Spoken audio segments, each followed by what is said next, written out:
Hello friends. आज revision class में हम लोग बौद्ध संगीति के बारे में पढ़ेंगे। हम बौद्ध संगीति देखिए, सबसे पहले जो बौद्ध संगीति हुई थी वो पहली जो बौद्ध संगीति हुई थी 483 ईसा पूर्व में हुई थी। कहाँ पर हुई थी? राजगृह में हुई थी। और इसकी अध्यक्षता किसने की थी? इसकी अध्यक्षता महाकश्यप ने की थी। और शासक जो था, किसके शासक काल में हुई थी? वो था अजातशत्रु। अजातशत्रु जो है हर्यक वंश का शासक था। ठीक है, तो ये आपने थोड़ा सा ध्यान देना है। अध्यक्षता ध्यान देना है, कब हुई है ये ध्यान देना है, और कहाँ पर हुई है ये ध्यान देना है। देखिए, जो दूसरी हुई थी 383 ईस्वी पूर्व में हुई थी, वैशाली में हुई थी। आपने जब ये याद कर लोगे 483 आपने पहली है और जब दूसरी है उसकी 100 साल के बाद हुई थी। ठीक है, अध्यक्षता किसने की थी? सबाकामी ने की थी। और शासक कौन था? कालाशोक इसका शासक था। ये नागवंश से जो है नागवंश का शासक था।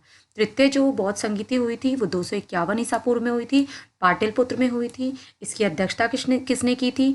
मोगलीपुत्र तीस ने की थी। और शासक जो है अशोक है। देखिए, कुछ बुक्स में 251 दिया हुआ है, कुछ में 247 है, कुछ में 255 है, तो ये थोड़ा सा कन्फ्यूज़न है इसमें जो थर्ड वाली है।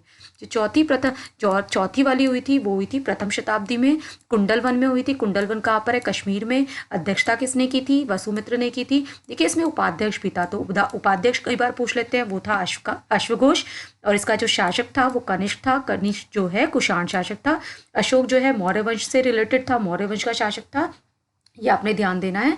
प्रथम राजगृह में, द्वितीय जो है वैशाली में, तृतीय पाटलिपुत्र में, और ये तीनों के तीनों जो है बिहार में है। चौथी जो है कश्मीर में, कश्मीर के कुंडलवन में। ठीक है, अध्यक्षता महाकश्यप, इसकी अध्यक्षता सबाकामी ने सेकंड वाले की। थर्ड वाले की में मोगलीपुत्तिस काफी बार पूछ लिया जाता है। फोर्थ वाली वसुमित्र है, फोर्थ वाली में उपाध्यक्ष भी है अश्वघोष। प्रथम जो है वो शासक है अजातशत्रु। द्वितीय का है कालाशोक जो है नागवंश का शासक था।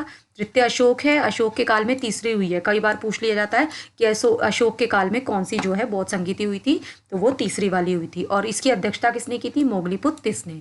और चौथी वाली है कनिष्क के शासनकाल में हुई थी। और अध्यक्ष कौन था? वसुमित्र था। तो ये आपने थोड़ा सा एक बौद्ध संगीति के बारे में हमने पढ़ा। चलिए मिलते हैं नेक्स्ट लेक्चर में। Thank you.